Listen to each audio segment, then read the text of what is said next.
Oke teman-teman, what's up YouTube? Dan kali ini kita akan sama-sama membahas tentang konsep yang sudah kita pelajari, yaitu konsep tata kelola startup ya, khususnya di level keuangan. Ini adalah video kedua dari video serial Financial on Startup, dan kali ini kita akan bahas tentang apa saja yang sudah harus kita lakukan untuk mengelola keuangan startup. Saya sudah mengatakan di video sebelumnya bahwa kita harus sudah memiliki akun-akun seperti ini ya. Teman-teman sudah tahu caranya dan bagaimana cara menggunakannya. Kemudian yang harus kita lakukan adalah memulai proses business financial management ya. Oke. Ada 3 hal yang akan kita lakukan dan kita akan bahas di sini. Pertama yang harus kita lakukan adalah kita harus memahami apa yang harus kita lakukan di sebuah bisnis. Ya. Caranya apa? Pertama, kalau ini sebuah perusahaan, teman-teman harus punya anggaran. Di sini ada menu anggaran ya, di sini. Kemudian saya pilih anggaran baru. Nanti akun-akun yang sudah teman-teman buat itu akan memiliki aspek anggaran-anggaran sendiri, dan biasanya yang kita anggarkan adalah pengeluaran. Tuh teman-teman bisa lihat ya, pengeluaran ada biaya kantor, ada biaya operasional, ada biaya BBM, parkir.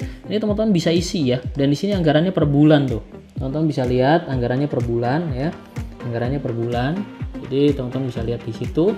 Yang harus kita lakukan cuma ngisi bagian ininya ya, bagian ini. Misalnya saya langsung saja kasih biaya operasional kendaraan misalnya 1 juta gitu ya. Oke. Maka di sini kita akan punya anggaran 1 juta rupiah ya, teman-teman bisa lihat ya. Anggaran 1 juta rupiah. Nah, dan kita harus ngisi semuanya sampai selesai ya. Jadi pertama yang harus dilakukan adalah anggaran. Yang kedua yang harus ya kita siapkan adalah aliran bisnis kita. Aliran bisnis kita itu terbagi menjadi 3 ya. 1, pelanggan, customer kamu yang beli produk dan jasa kamu. 2, vendor yang bantuin kamu kerjaan tapi bukan di perusahaan. Dan yang ketiga, pegawai, tim kerja kamu, teman-teman kamu. Semuanya harus kamu data nih satu demi satu ya. Mulai dari pegawai gitu ya, atau tim kerja kamu gitu ya. Bahkan di sini bisa buat voucher juga ya untuk pengeluaran mereka. Kemudian di sini ada vendor. Nah, di vendor ini umumnya kita bisa create yang namanya purchase order atau bill atau tagihan. Jadi Genucash mendukung itu ya. Jadi teman-teman cukup meng-create vendor baru ya, kemudian kita create baru pekerjaan, kemudian kita beri mereka perjanjian yang kita sebut dengan tagihan. Nanti mereka akan invoice, kemudian kita akan melakukan proses pembayaran. Nah, dan yang paling penting yang harus didata juga adalah pelanggan. Pelanggan di sini tentu saja bisa pelanggan baru ya, dan kita juga bisa create invoice baru dan pekerjaan ya. Jadi kita bisa create faktur gitu ya, cari faktur di sini ya, atau istilahnya invoice ya. Nah, gitu ya. Jadi teman-teman bisa bayangkan itu. Jadi yang kedua adalah mengisi triangle of business, yaitu pelanggan, vendor, dan pegawai. Dan yang ketiga yang tidak kalah penting adalah penomoran.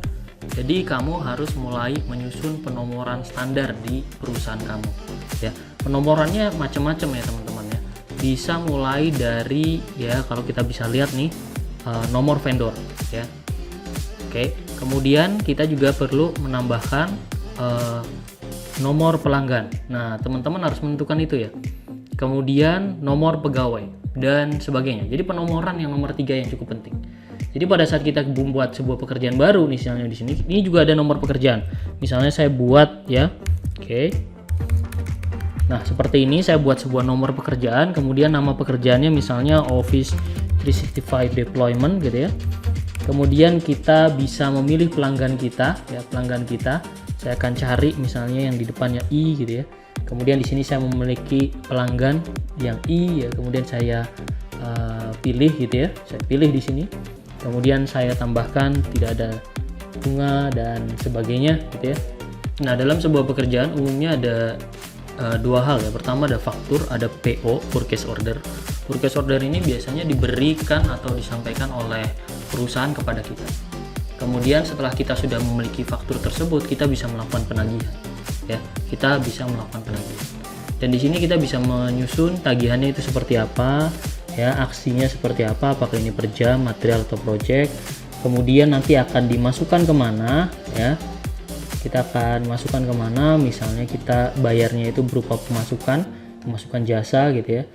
Demikian 3 hal yang harus kita lakukan. Pertama anggaran, yang kedua adalah triangle of business, dan yang ketiga adalah tagihan dan juga faktur. Sampai jumpa di episode selanjutnya. Terima kasih.